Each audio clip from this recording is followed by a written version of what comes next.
Қайырлы таң оқырман. Шерхан мен Айгүлдің кездесулері үзілмей жалғасын тауып жатыр. Күнде кездесу, бүгін болса кино барған секілді. Бір-бірін қатты ұнатып қалғандай көрінеді. Қыздың Шерханға деген көзқарасының өзі махаббатқа толы секілді. Кеше болса бота баласы жігермен видео жүктеп қойыпты. Ондағы өлеңнің сөздері енді Шерханға арнаулы екені белгілі.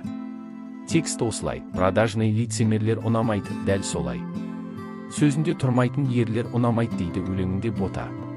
Ажырасқаны да ресми болмады. Бота негізі Шерханды күткен секілді, қайта қосыламыз деп. Шерхан бірақ әрекет етпегені көрінеді. Ал Айгүлмен тағдырлас болғасын сөздері сәйкес келіп жатырған көрінеді. Кештері жақсы өтіп, таныстық әлі жалғасып жатыр. Ақбота болса Шерхан қосылайқа барғанына мәз болмағаны анық. Пікірлер өте көп, біреу жақтаса біреуі түсіріп жатыр, оқып көрейік. Қайырлы күн.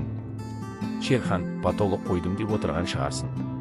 Расто балаңның алдында өз дәреженді қойдың болды. Рас өз балаңды қарқыл сағыр, біреудің екі баласын қайтесін. Кім біледі, Алла ұлық қой, өмір бумеранг, сен шынымен жақсы болып кетсен де. Сол екі балаға жақсы әке болсан да өз ұлың осы ісін үшін сені сыйламай кетер. Себебі намысшыл, сендерден туған бала жуас, көне беретін бала болмас. Сол кезде ботаның оның анасының көз жасы сені қинайды. Алла ұлық қой. Қарғыс емес, ләйім бақытты бол. Тек сол бақытты сырттан іздеп үйленсең де, ештеңе етпеседі. Ботамен анасы көз іле алмай жатқан шығар. До родов қасында бола алмаған, сен оны түсінбейсің. После родов менің 4 балам бар. Күйеуім қасында болса да кейде қатты қиналам, поддержка жетпей. Ал сен айдалада жатып қиналып, еше қатын іздеп.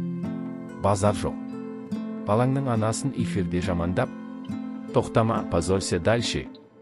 Шүкір мінезі жаман, еркекті сыйламайтын бота баласын тастамады. Бір ақ факт бар. Бота бар, бала бар, сен оларды тастап кеттің. Мүмкін емес, тек Аллаға аян, бақилық. Болғанды ғана қайтара алмайсың. Ал сенікі сылтау. Бота сенің қасында еркек па дедім ғой Шерхан. Өз мама папаңызды ғана емес, Ақбота мен ұлыңызды. Яғни шын өз семьяңызды бағалап таңдасаңыз жөн ғой. Өзің құрған отбасын берекеден қашырып отырсыз. Ботаны алған соң бағаламадыңыз да.